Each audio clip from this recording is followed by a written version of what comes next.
Hello student, स्वागत है एक बार फिर से आप सभी का फिक्स टारगेट 2.0 परिवार के एक और नई क्लास में। जितने भी स्टूडेंट मिथिला यूनिवर्सिटी से डिग्री पार्ट 1 का एग्जामिनेशंस देने वाले हैं और जिस स्टूडेंट का पॉलिटिकल साइंस ऑनर्स है, तो आप लोग आज के इस पूरी क्लास को ध्यान से देखना। Political science honours paper number first के लिए मैं आपको कुछ मोस्ट इंपोर्टेंट ऑब्जेक्टिव क्वेश्चन बताने वाला हूं, जो कि आपसे एग्जाम में पूछा जाता है। 10 मोस्ट इंपोर्टेंट ऑब्जेक्टिव क्वेश्चन आपसे पूछा जाएगा, ठीक है। इसके लिए मैं आपको यहां पर 20 क्वेश्चन कराने वाला हूं। इसके साथ साथ कुछ इंपोर्टेंट फैक्ट्स भी आपको देखने को मिलेगा, जहां से भी आपके पेपर में क्वेश्चंस बन सकता है। तो आप लोग पूरी क्लास को ध्यान से देखिएगा। क्लासेस अगर आपको हेल्पफुल लगती है तो चैनल पर नए हैं सब्सक्राइब कर लेना, वीडियो को एक प्यारा सा लाइक करके अपने सभी दोस्तों को भी जरूर शेयर कीजिएगा। आप लोग शेयर करने में बहुत ज्यादा कंजूसी करते हैं। आप चाहते हैं कि इसी तरह की हेल्पफुल क्लासेस आप लोगों के लिए मैं लेकर आता रहूं, तो ज्यादा से ज्यादा शेयर कीजिए, सपोर्ट कीजिए, ठीक है। चलिए हम लोग बढ़ते हैं क्वेश्चंस की तरफ। बारी बारी से क्वेश्चंस को देखेंगे। कॉपी पेन लेकर तैयार हो जाइए, क्वेश्चंस को नोट करते जाइए, क्योंकि हर क्वेश्चंस में कुछ क्वेश्चंस छुपे हुए हैं। क्वेश्चंस कहता है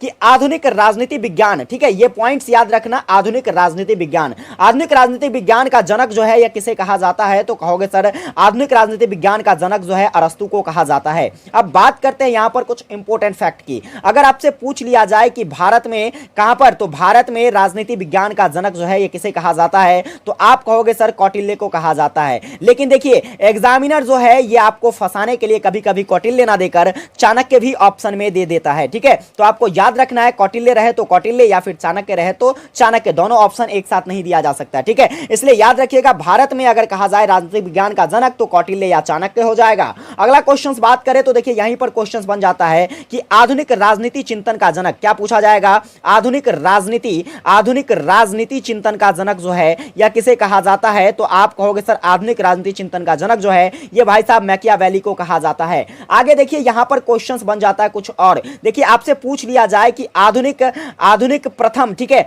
आधुनिक प्रथम राजनीति विचारक किसे कहा जाता है? तो आधुनिक युग का अगर बात कर लिया जाए, आधुनिक युग का प्रथम राजनीतिक विचारक अगर पूछ लिया जाए आपसे, तो भी कहोगे आप मैकियावेली को ही कहा जाता है। तो इतने सारे इंपॉर्टेंट फैक्ट थे। आगे बात करेंगे क्वेश्चंस। देखिए हर क्वेश्चंस में कुछ ना कुछ क्वेश्चंस मैं आपको बताने वाला हूं। एक बार आप लोग दबा के शेयर कर दीजिए, हर एक स्टूडेंट तक पहुंचनी चाहिए क्लासेस। देखिए क्वेश्चंस क्या कहता है? क्वेश्चंस है कि किसने कहा इच्छा न कि शक्ति राज्य का आधार है? क्या कहता है? इच्छा न कि शक्ति यह जो है क्या तो राज्य का आधार है। यह कथन किसके द्वारा कहा गया था? तो आप याद रखोगे यह जो कथन है यह थॉमस हिल ग्रीन के द्वारा कहा गया। किसके द्वारा? थॉमस हिल ग्रीन के द्वारा कहा गया था। आगे देखिए ग्रीन की एक और स्टेटमेंट आप याद रखोगे, या पूछा जा सकता है आपसे कि राज्य की जो शक्ति है, राज्य की शक्ति का स्रोत जो है यह क्या है? तो एक सामान्य इच्छा है। राज्य की शक्ति का स्रोत जो है यह एक सामान्य इच्छा है। यह कथन किसके द्वारा कहा गया था? तो यह भी कथन जो है थॉमस ग्रीन के द्वारा कहा गया। आगे देखेंगे क्वेश्चंस। यहां पर देखिए रूसों से संबंधित एक स्टेटमेंट याद रखिएगा, रूसों के द्वारा कहा गया था। इच्छा जो होता है, ठीक है, इच्छा जो होता है यह क्या होता है? तो यह लक्ष्यों के पहुंच से परे, लक्ष्यों के पहुंच से परे शून्य से क्या करती है? तो यह उड़ान भरती है या फिर शून्य में उड़ान करती है। यह जो कथन है यह किसके द्वारा कहा गया था? तो यह रूसों के द्वारा कहा गया था। चलिए आगे बात करते हैं अगला क्वेश्चन। तो देखिए भाई साहब आपका अगला क्वेश्चन कहता है कि रूसों का सामान्य इच्छा है। तो देखिए रूसों के सामान्य इच्छा की अगर बात कर लिया जाए तो इसमें निरंकुश भी आता है, इसमें अदैव भी आता है और इसमें अविभाज्य भी आता है, यानी कि ऑप्शन डी हो जाएगा इसका करेक्ट आंसर। चलिए आगे बात करेंगे चौथा क्वेश्चन क्या कहता है। देखो चौथा क्वेश्चन भी बेहद ही इंपॉर्टेंट क्वेश्चन है। क्वेश्चन में कह रहा है निम्नलिखित में से कौन अधिकार के आदर्शवादी सिद्धांत का समर्थक है? तो देखिए अधिकार के आदर्शवादी सिद्धांत के समर्थक के बारे में बात कर लिया जाए तो आपका थॉमस हिल ग्रीन जो है यह अधिकार के आदर्शवादी सिद्धांत का समर्थक माना जाता है। चलिए आगे बात करेंगे क्वेश्चन क्या कहता है। देखो पांचवा क्वेश्चन आपका कहता है कि समानता की राजनीति व्याख्या करती है। तो देखो समानता का अर्थ क्या होता है? समानता का अर्थ होता है समान, ठीक है। क्या होता है? समान, यानी कि राजनीति के क्षेत्र में सभी को क्या होना चाहिए? तो समान अधिकार प्राप्त होना चाहिए। जितने भी जनता है, जितने भी नागरिक हैं, उन सभी को राजनीतिक आधार पर समान रूप से क्या मिलनी चाहिए? तो अधिकार प्राप्त होना चाहिए। तो यहां पर देखिए अगर समान अधिकार मिलता है तो समान अधिकार हुआ मतदान अधिकार भी हो सकता है और वह चुनाव लड़ने का अधिकार भी हो सकता है, यानी कि इसका correct answer option number C हो जाएगा, पहला और दूसरा दोनों। चलिए आगे बात करते हैं क्वेश्चंस। तो छठा नंबर क्वेश्चंस आपका कहता है कि निम्नलिखित में से कौन संप्रभु का रूप है? तो देखिए संप्रभुता की अगर बात कर लिया जाए तो इसमें नाम मात्र की संप्रभुता भी आती है, यानी कि संप्रभुता आपको बहुत कम कम चीजों के लिए भी मिल सकती है और वैध तथा वस्तुतः संप्रभुता भी मिल सकती है। यानी कि ऑप्शन क्या हो जाएगा इसका, करेक्ट हो जाएगा ऑप्शन नंबर 4, 1 और 2 दोनों। चलिए आगे बात करेंगे क्वेश्चन 7 देखिए। क्वेश्चन नंबर 7 कहता है, आपका क्या ध्यान से देखना, कहता है कि किसने कहा था, ठीक है, किसने राज्य को व्यक्ति का बृहद रूप माना है। तो राज्य को व्यक्ति का जो बृहद रूप है यह किसके द्वारा, तो यह प्लेटो के द्वारा माना गया है। किसके द्वारा माना गया है, प्लेटो के द्वारा माना गया है। चलिए आगे बात करेंगे। 8वां क्वेश्चन क्या कहता है, ध्यान से देखना। क्वेश्चन है कि निम्नलिखित में से कौन सा साधन जो है यह दबाव समूह के द्वारा अपनाया गया था। तो दबाव समूह के बारे में अगर बात कर लिया जाए तो इसके द्वारा अपनाया गया साधन आपका लॉबिंग हो जाएगा। क्या हो जाएगा, लॉबिंग, जो कि दबाव समूह के द्वारा अपनाया गया साधन था। चलिए आगे बात करेंगे। क्वेश्चंस क्या कहता है, ध्यान से देखिएगा। क्वेश्चंस आपका कहता है कि निम्नलिखित में से कौन सामाजिक परिवर्तन का गांधीवादी पद्धति नहीं है। तो देखिए, सामाजिक परिवर्तन का गांधीवादी पद्धति के आधार पर अगर बात कर लिया जाए तो नैतिक मूल्य बिल्कुल ही गांधीवादी पद्धति के अंतर्गत आता है। राजनीति में आध्यात्मिकता भी किसके अंतर्गत आता है, तो गांधीवादी पद्धति के अंतर्गत ही आता है।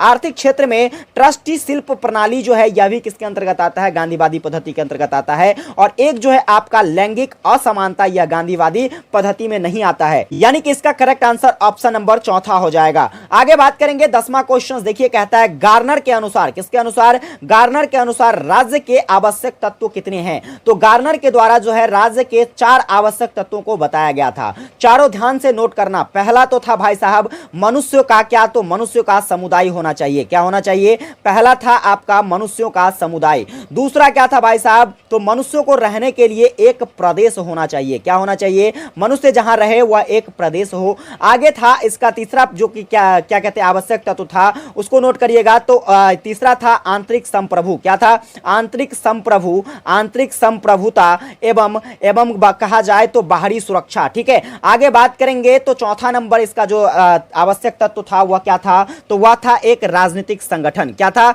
एक राजनीतिक संगठन। तो ये 4 जो थे या क्या थे, तो गार्नर के द्वारा बताया गया यह राज्य में आवश्यक तत्व था। आगे बात करेंगे। चलिए यहां पर एक क्वेश्चन बन सकता है गार्नर से रिलेटेड, नोट करिएगा। गार्नर की एक स्टेटमेंट याद रखिएगा जो कोई क्वेश्चन पूछा जा सकता है। ठीक है, गार्नर के द्वारा बताया गया था कि राजनीति शास्त्र जो है, क्या बताया गया था कि राजनीति शास्त्र जो है यह आरंभ और अंत जो है इसका कहां से होता है, तो इसका आरंभ और अंत जो है यह राज्य से ही होता है। ठीक है, राजनीति का जो आरंभ है और अंत जो है यह राज्य से होता है, या किसके द्वारा, तो गार्नर के द्वारा बताया गया था। चलिए आगे बात करेंगे। 11 क्वेश्चंस क्या कहता है, तो 11 नंबर क्वेश्चंस आपका कहता है कि उदारवाद का जनक किसे कहा जाता है। भाई साहब नोट करिएगा, उदारवाद का जनक इंपॉर्टेंट है और यह किसको, तो जॉन लॉक को कहा जाता है उदारवाद का जनक। अब स्टार लगाइए, आपसे पूछा जा सकता है क्वेश्चंस की भारत में उदारवाद की, ठीक है, भारत में उदारवाद की जो आरंभ है यह कब से होती है, तो नोट करना भाई साहब 1991 ईस्वी से जो है भारत में क्या होता है, तो उदारवाद का उदय माना जाता है। चलिए आगे बात करेंगे। यहां से एक स्टेटमेंट नोट करिएगा।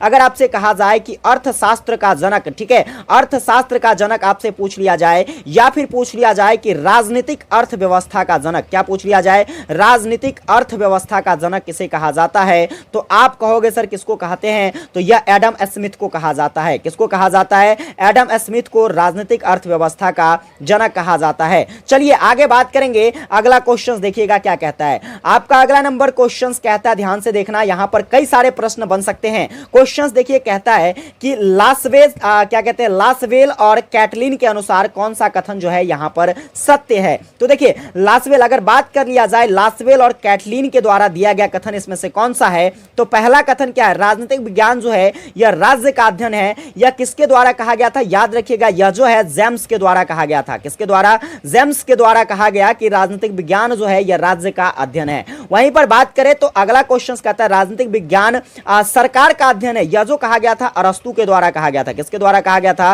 अरस्तु के द्वारा कहा गया था। वहीं पर बात करें तो देखिए यहां पर जो है लासवेल और कैटलिन का जो कथन है, लासवेल और कैटलिन का जो कथन है यह आपका चौथा नंबर कथन हो जाएगा। राजनीतिक विज्ञान जो है यह शक्ति का विज्ञान है। यह किसके द्वारा कहा गया था, तो भाई साहब ये लासवेल और किसके द्वारा, तो कैटलिन के द्वारा कहा गया था। ठीक है, ये सारी चीजें आपको याद रखने हैं, कोई भी क्वेश्चन यहां से पूछा जा सकता है। चलिए बात करते हैं 13 नंबर क्वेश्चन क्या कहता है, तो ध्यान से देखना। कहता है साम्यवादी घोषणा पत्र किसने लिखा था। तो बात करें साम्यवादी घोषणा पत्र की, तो यह किसके द्वारा, मार्क्स के द्वारा लिखा गया था। ठीक है, ऑप्शन दूसरा क्या हो जाएगा, बिल्कुल करेक्ट हो जाएगा। चलिए बात करते हैं 14 नंबर क्वेश्चन। तो कहा था किसने कहा कि राज्य एक आवश्यक बुराई है। तो राज्य एक आवश्यक बुराई, यह जो स्टेटमेंट है यह एडम स्मिथ के द्वारा दिया गया था। किसके द्वारा दिया गया था? एडम स्मिथ के द्वारा। चलिए बात करते हैं 15 क्वेश्चन क्या कहता है। क्वेश्चन नंबर 15 है कि किसने परिभाषित किया कि राज्य के कार्य में संगठन का भाग लेने की शक्ति ही राजनीतिक स्वतंत्रता कहलाती है। तो यह जो कहा गया था भाई साहब लॉस्की के द्वारा कहा गया था, जॉन लॉस्की के द्वारा। ठीक है,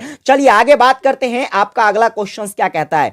तो अगला नंबर क्वेश्चन है किसके द्वारा कहा गया कि राजनीतिक दल जो है यह जनतंत्र से नहीं, जनतंत्र से कहीं अधिक प्राचीन होता है। ठीक है, राजनीतिक दल जो है यह जनतंत्र से कहीं अधिक प्राचीन है। यह जो कहा गया था किसके द्वारा? तो आप कहोगे सर ब्राइस के द्वारा, सॉरी लॉर्ड ब्राइस के द्वारा कहा गया था। आगे बात करेंगे क्वेश्चन नंबर 17 देखिएगा, कहता है कि क्रमिक विकास के सिद्धांत, स्टार लगाइए प्रश्न पर, कई बार पेपर में आया है। क्रमिक विकास के सिद्धांत का प्रतिपादन जो है यह किसके द्वारा होता है? तो यह उदारवाद के द्वारा होता है। नेक्स्ट क्वेश्चंस की तरफ बढ़ेंगे। 18 नंबर क्वेश्चन देखिएगा क्या कहता है। क्वेश्चंस कह रहा है कि किसने कहा प्रजातांत्रिक समानता एक भयानक प्रपंच मात्र है। ठीक है, यह जो कथन है प्रजातांत्रिक समानता एक भयानक प्रपंच मात्र है, यह कहा गया है वर्क के द्वारा। किसके द्वारा कहा गया है? वर्क के द्वारा। चलिए आगे बढ़ेंगे। सेकंड लास्ट क्वेश्चन आज के इस क्लास का देखेंगे। क्वेश्चन कहता है मैक्स वेबर के विचार में सत्ता के कितने प्रकार है? तो मैक्स वेबर के विचार में सत्ता के 3 प्रकार माने गए हैं। आगे बात करेंगे। आखिरी क्वेश्चन आज के इस क्लास का कहता है कि open society and it's enemies नामक पुस्तक जो है किसके द्वारा लिखी गई है? तो open society and it's enemies नामक पुस्तक जो है यह पुस्तक किसके द्वारा? तो कार्ल पॉपर के द्वारा लिखा गया है। आप प्यारा सा कमेंट करके बताइए कि open society and it's enemies पुस्तक जो है यह कितने ईस्वी में लिखा गया था। तो कुल मिलाकर ये 20 क्वेश्चंस और कुछ इंपॉर्टेंट फैक्ट्स मैंने आज के इस क्लास में डिस्कस किया है, जो कि आपके एग्जाम के पॉइंट ऑफ व्यू से बेहद ही इंपॉर्टेंट है। अगर आपको ये क्लासेस हेल्पफुल लगती है तो चैनल को सपोर्ट कीजिए, चैनल पर नए हैं सब्सक्राइब कर लीजिए, वीडियो को एक प्यारा सा लाइक करके अपने सभी स्टूडेंट, अपने सभी दोस्तों के बीच इसे ज्यादा से ज्यादा शेयर कीजिए, ताकि हमें मोटिवेशन मिल सके, एनर्जेटिक रह सकूं मैं। और लाइक तो कर ही देना भाई साहब, और एक प्यारा सा कमेंट करके बताना कि क्लासेस आपको कैसी लगी। विशेष मिलेंगे आप लोगों के साथ एक नई क्लास में, तब तक के लिए जय हिंद, वंदे मातरम।